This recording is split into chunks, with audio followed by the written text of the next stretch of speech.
नमस्कार मैत्रिणींनो, श्री स्वामी समर्थ। गणपतीप्रमाणेच गौरीचे देखील अगदी थाटामाटामध्ये घरोघरी आगमन होते। गौरी ही 3 दिवसांची माहेरवाशीण असते। पहिल्या दिवशी आगमन, दुसऱ्या दिवशी पूजन आणि तिसऱ्या दिवशी गौरीचे विसर्जन केले जाते। असा हा 3 दिवसांचा सण महिलांच्या मध्ये खूपच आवडता आहे। वर्षभर आतुरतेने या गौराई सणाची वाट पाहत असतात।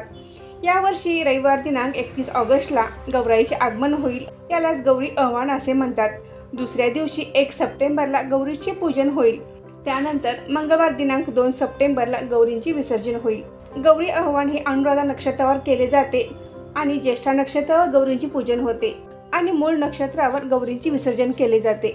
2025 मध्ये ज्येष्ठा गौरीच्या आव्हानाचा, पूजनाचा आणि विसर्जनाचा शुभ मुहूर्त हा पुढील प्रमाणे आहे। अनुराधा नक्षत्रावर गौरींना आव्हान केले जाते म्हणजे आमंत्रित केले जाते। या दिवशी घरोघरी गौरींचे आगमन होते। हे आगमन आपल्याला दुपारी 12 वाजल्यापासून सायंकाळी 5:25 पर्यंत अनुराधा नक्षत्रावर आपण गौरींचे आव्हान करायचे आहे। त्यानंतर दुसऱ्या दिवशी सोमवारी 1 सप्टेंबरला सकाळी 6 वाजल्यापासून संध्याकाळी 6:45 पर्यंत या काळात आपण गौरींचे पूजन करायचे आहे। आणि तिसऱ्या दिवशी 2 सप्टेंबर मंगळवारी सकाळपासून ते रात्री 9:51 पर्यंत आपण गौरींचे विसर्जन करू शकतो। आपल्याला शक्य असेल तर आपण यादी दिवसभर गौरी ठेवून घेऊ शकतो आणि सायंकाळनंतर रात्री 9:51 पर्यंत आपण गौरींचे विसर्जन करू शकतो। गौरी हे माता पार्वतीचे दुसरे नाव आहे। परंपरेनुसार भागानुसार कोणाकडे वनस्पतींच्या पानापासून गौरी बनवली जाते, काहींच्याकडे नदीतील खड्यांची गौरी बसवली जाते, तर काहींच्याकडे धान्यांची रास करून गौरी बसवल्या जातात, तर काहींच्याकडे मुखवट्यांची गौरी असते, तर काहींच्याकडे मूर्ती स्वरूपात गौरी असते। काहींच्या उभ्या गौरी असतात तर काहींच्या बसलेल्या गौरी असतात। काही ठिकाणी गौरींची बाळे देखील असतात। प्रत्येकाच्या गौरीचे स्वरूप हे वेगळे असले तरी पूजनाचा विधी संपूर्ण 3 दिवसांचा एकच आहे। गौरीचे 2 मुखवटे असले तर एक ज्येष्ठा गौरी आणि दुसरी कनिष्ठा गौरी असे म्हटले जाते। याच गौरींना देवी महालक्ष्मी देखील म्हटले जाते। या 3 दिवसांच्या माहेरवाशिणीचा महत्त्वाचा विधी म्हणजे गौरी पूजनाचा विधी असतो। या दिवशी काही विशेष नैवेद्य करण्याची परंपरा आहे।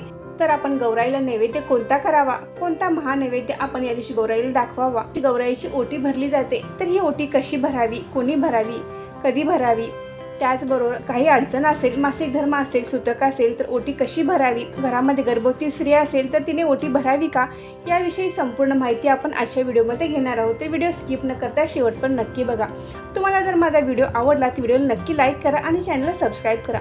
नमस्कार, मी सारिका भक्ती विश्वमध्ये तुमचे मनापासून स्वागत करते। 3 दिवस गौराई ही माहेरवाशीण असते। 3 दिवसामध्ये आपण गौराईची पूजा अर्चा करणे, आवडीचा नैवेद्य करणे, ओटी भरणे या विधी खूप महत्त्वाचे आहेत। पहिल्या दिवशी गौरी आव्हान करून आमंत्रित केली जाते। सुंदर अशी सजावट केली जाते, आरास केली जाते। या दिवशी भाजी भाकरीचा नैवेद्य केला जातो। दुसरा दिवस हा खूप महत्त्वाचा असतो। या दिवशी गौरींचे पूजन केले जाते, ओटी भरले जाते। पुरणपोळी, बेसनाचे लाडू, 16 प्रकारच्या भाज्या बनवल्या जातात किंवा 16 भाज्या एकत्र करून त्यांची एक भाजी बनवली जाते। असा खास नैवेद्य या दिवशी गौराईला केला जातो। काही ठिकाणी आपण दिवाळीत जसे फराळाचे पदार्थ करतो, करंजी, लाडू, चकली, चिवडा, शंकरपाळी असे पदार्थांचा नैवेद्यही या दिवशी गौरीला दाखवला जातो। तुम्हाला जर 16 प्रकारच्या भाज्या करणे शक्य नसेल तर आपण या दिवशी पडवळाची भाजी आणि पंचामृत यांचा नैवेद्य आपण गौराईला जरूर दाखवावा। अशा प्रकारे आपण जमेल तितका नैवेद्य या दिवशी करायचा आहे आणि या दिवशीच आपण गौरीची ओटी भरायची आहे। ज्याप्रमाणे सुवासिनीची ओटी भरली जाते त्याचप्रमाणे गौरीची देखील ओटी भरली जाते। गौराईची ओटी भरणे म्हणजे देवीच्या निर्गुण तत्वाला आपल्या आध्यात्मिक उन्नतीचे कल्याण करण्यासाठी सगुण तत्वात येण्यासाठी आव्हान करणे। आता ही ओटी आपण साडीने भरू शकतो किंवा फक्त खणाने जरी ओटी भरली तरी देखील चालते। ज्याच्या त्याच्या इच्छेचा प्रश्न आहे, तर यासाठी आपण नवीनच साडी घ्यायची आहे आणि नवीनच खण घ्यायचं आहे। गौरीची ओटी भरत असताना आपण साडी घ्यावी किंवा खण घ्यावा, काही घेऊ शकता, पण जे काही आपण ओटीसाठी इतर साहित्य घेणार आहे ते साहित्य आपल्या ओटीमध्ये असणे आवश्यक आहे। याशिवाय आपली ओटी अपूर्ण राहते, त्यामुळे आपण हे पुढील साहित्य ओटीसाठी जरूर घ्यावे। जर तुमच्याकडे ज्येष्ठा गौरी, कनिष्ठ गौरी अशा 2 मूर्त्या असतील तर तुम्ही हे साहित्य 2च्या प्रमाणात घ्यायचं आहे। एका ओटीचे साहित्य सांगते। गौराईची ओटी भरण्यासाठी आपण जी साडी घेणार आहे ती हिरव्या किंवा लाल रंगाची असावी किंवा खण घेणार असाल तर तो हिरवा किंवा लाल रंगाचा असावा। यामध्ये सर्वात महत्त्वाची वस्तू म्हणजे नारळ। नारळ हा चांगला असावा, त्याचबरोबर त्याला शेंडी असावी, त्यामध्ये पाणी असावे। ओटी भरण्यामध्ये नारळ हा अतिशय महत्त्वाचा असतो, कारण नारळामध्ये देवीकडून येणाऱ्या सात्विक लहरी नारळामध्ये आकर्षित होतात, त्यामुळे नारळ चांगला असावा। तो इतर पूजेमध्ये वापरलेला नसावा, त्याचबरोबर तो दुसऱ्याने दिलेला नसावा. तर आपण हा नारळ विकत आणायचा आहे. त्यानंतर ओटीमध्ये इतर साहित्यामध्ये हळद कुंकू, गहू किंवा तांदूळ, खोबऱ्याचा एक तुकडा किंवा तुम्ही खोबऱ्याची वाटी घेतली तरी चालेल, एक सुपारी, एक हळकुंड घ्यावे. हळकुंड हे लेकरूवाळे असावे. एक बदाम, एक खारीक, एक वेलची घ्यावी. 5 फळे घ्यावीत किंवा एक फळ असले तरी चालेल. त्याचबरोबर गौराईला गजरा घ्यावा आणि आपल्या यथाशक्ती दक्षिणात घ्याव्यात. 21 रुपये, 51 रुपये किंवा 101 रुपये. त्याचबरोबर आपण या ओटीमध्ये सौभाग्याचे वाण देखील घ्यावे. यामध्ये आपण काचेच्या हिरव्या बांगड्या घ्याव्यात. हळद कुंकवाचा करंडा, नथ, बिंदी, मेहंदीचा कोन, नेलपेंट अशा वस्तू तुम्ही घेऊ शकता. यापैकी एक जरी वस्तू असली तरी चालेल किंवा सगळ्या तुम्हाला घेणे शक्य असेल तर तुम्ही सगळ्या वस्तू देखील घेतल्या तरी चालतात. या सर्व वस्तू आपण एखाद्या ताटामध्ये किंवा एखाद्या परातीमध्ये घ्यायच्या आहेत. तुमच्याकडे ज्येष्ठा गौरी आणि कनिष्ठा गौरी अशा 2 असतील तर आपण हे साहित्य सगळे 2 घ्यायचं आहे. गौरी पूजना दिवशी म्हणजे दुसऱ्या दिवशी ज्येष्ठा नक्षत्रावर ही ओटी भरली जाते. घरातील मूळ स्त्रीनेच ओटी भरावी, सासूने सुनेने ही ओटी भरावी. गौरीचे पूजन करून महापंचपक्वानांचा नैवेद्य करायचा आहे. पुरणपोळीचा नैवेद्य दाखवून ही ओटी भरली जाते. तुमच्या घरी जर गौरींची बाळे देखील असतील तर त्यांच्यासाठी देखील आपल्याला कपडे घ्यायचे आहेत. ओटीमध्ये जे साहित्य आहे ते मांगल्याचे आणि सौभाग्याचे प्रतीक असते. त्याचप्रमाणे ते अत्यंत शुभदायी मानले जाते. ओटी भरत असताना हे सर्व साहित्य एका ताटात घ्यावे. प्रथम आपल्या स्वतःच्या कपाळाला हळद कुंकू लावावे. त्यानंतर गौराईला हळद कुंकू लावावे. ओटी भरत असताना जो नारळ घेतला आहे त्याची शेंडी गौराईकडे करून ठेवावी. ओटीवरती हळद कुंकू व्हावे आणि हे ताट उचलावे, आपल्या छातीजवळ धरावे आणि गौराईला विनंती करावी, मला जसे जमत आहे त्याप्रमाणे मी ओटी भरली आहे, तर माझी ही ओटी तू मान्य करून घ्यावी. हे ओटीचे ताट गौराईच्या पुढे ठेवायचे आहे. घराच्या सुख समृद्धीसाठी, मुलांच्या प्रगतीसाठी आपण गौराईला प्रार्थना करायची आहे.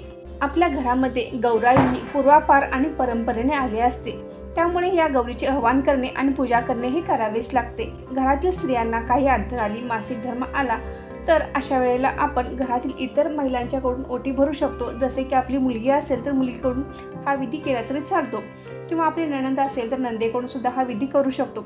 पण घरी कोणीच नसेल, कोणीच ओटी भरणे पूजा करायला कोणीच नसेल तर आपण शेजारच्या महिलांच्याकडून आपण साखरेचा नैवेद्य दाखवून घ्यायचा आहे आणि गौराईची ओटी भरून घ्यायची आहे.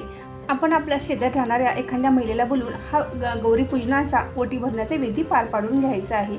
सुतक आले तर आपण कोणताही धार्मिक विधी करत नाही. त्यामुळे गौरी जरी बसवल्या असल्या तरी देखील आपण गौराईची ओटी किंवा पूजन करू शकत नाही. त्यामुळे कोणतेही धार्मिक कार्य आपण सुतक असताना करू शकत नाही. घरामध्ये एखादी गर्भवती स्त्री असेल आणि घरी पूजेचा विधी करण्यासाठी ओटी भरण्यासाठी कोणी नसेल तर अशा वेळी गरोदर स्त्रीने देवीची ओटी भरू नये.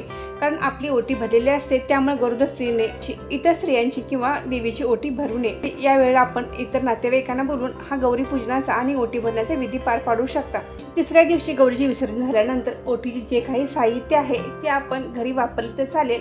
जे काही गहू तांदूळ आहेत ते आपण घरी वापरावे.